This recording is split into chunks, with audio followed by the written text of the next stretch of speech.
मौत की इद्दत का बयान। किसी का शौहर मर गया तो वह 4 महीने और 10 दिन तक इद्दत बैठे। शौहर के मरते वक्त जिस घर में रहा करती थी उसी घर में रहना चाहिए, बाहर निकलना दुरुस्त नहीं है।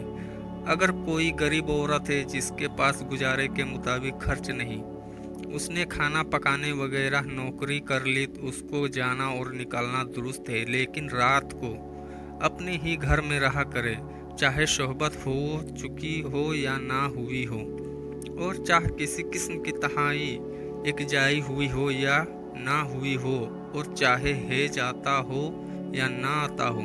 सबका एक हुक्म है कि 4 महीने 10 दिन इद्दत बैठना चाहिए। हाँ, अगर वह औरत पेट से थी, इस हालत में शौहर मरा तो बच्चा पैदा होने तक इद्दत बैठे। अब महीनों का कुछ एतबार नहीं है। अगर मरने से 2-4 घड़ी बाद बच्चा पैदा हो गया तब भी इद्दत खत्म हो गई। घर भर में जहाँ भी चाहे रहे, यह जो दस्तूर है कि खास एक जगह मुकर्रर करके रहती है कि गम खाई हुई चारपाई, और खुद वह वहाँ से टलने नहीं पाती। यह बिल्कुल बेकार की बात है, इसको छोड़ देना चाहिए। शौहर नाबालिग बच्चा था और जब वह मरा तो उसका पेट में था, तब भी उसको इद्दत बच्चा होने तक ही, लेकिन यह लड़का हरामी और शौहर का ना हो जाएगा। अगर किसी को मियाँ चांद की पहली तारीख को मरा और औरत का हमल नहीं तो चांद के हिसाब से 4 महीने 10 दिन पूरे करे, और अगर पहली तारीख को नहीं मरा है तो हर महीना 30-30 का लगाकर 4 महीने 10 दिन पूरे करना चाहिए। और तलाक की इसका भी यही हुक्म है। अगर हेज नहीं धाता, ना पेट है और चांद की पहली तारीख को तलाक मिल गई तो चांद के हिसाब से 3 महीने पूरे कर ले, चाहे 11 को चांद हो या 30 को।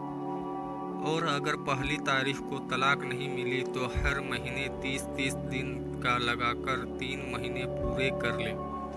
किसी ने बेकायदा निकाह किया था, जैसे बेगवाहों के निकाह कर लिया या बहनोई से निकाह हो गया और उसकी बहन घर तक उसके निकाह में है, फिर वह शौहर मर गया तो ऐसी औरत जिसका निकाह सही नहीं हुआ, मर्द के मरने से 4 महीने 10 दिन इद्दत ना बैठे बल्कि 3 हेज तक इद्दत बैठे।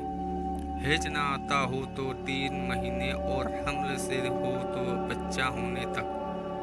किसी ने अपनी बीमारी में तलाक बाइन दे दी और तलाक की इद्दत अभी पूरी ना हुई थी कि वह मर गया, तो देखो तलाक की इद्दत बैठने से ज़्यादा दिन लगेंगे या मौत की इद्दत पूरी करने में। जिस इद्दत में ज़्यादा दिन लगेंगे वह इद्दत पूरी करे। और अगर बीमारी में तलाक रजगी दी है और अभी इद्दत तलाक की ना गुजारी थी कि शौहर मर गया, तो उस औरत पर वफात की इद्दत जरूरी है। किसी के मियाँ मर गया मगर उसकी खबर ना मिली, 4 महीने 10 दिन गुजर चुकने के बाद खबर आई तो उसकी इस पूरी हो चुकी। जब से घर मिली है तब से इद्दत बैठना जरूरी नहीं। इसी तरह अगर शौहर ने तलाक दे दी, अगर उसका ना मालूम हुआ दिनों के बाद खबर मिली, जितनी इद्दत जितने जिम्मे वाजिब थी बहुत वह खबर मिलने से पहले ही गुजर चुकी, तो उसकी भी इद्दत पूरी हो गई। अब इद्दत बैठाना वाजिब नहीं। किसी काम के लिए घर से कहीं बाहर गई थी या अपनी पड़ोसिन के घर गई थी कि इतने में उसका शौहर मर गया, तो अब फ़ौरन वहाँ से चली जाए और जिस घर में रहती थी वहीं रहे। मरने की इद्दत में औरत को रोटी कपड़ा दिलाया जाएगा, अपने पास से खर्च करे। कुछ जगहों की तरीका है कि मियाँ के मरने के बाद साल भर तक इद्दत के तौर पर बैठी रहती है। यह बिल्कुल हराम है।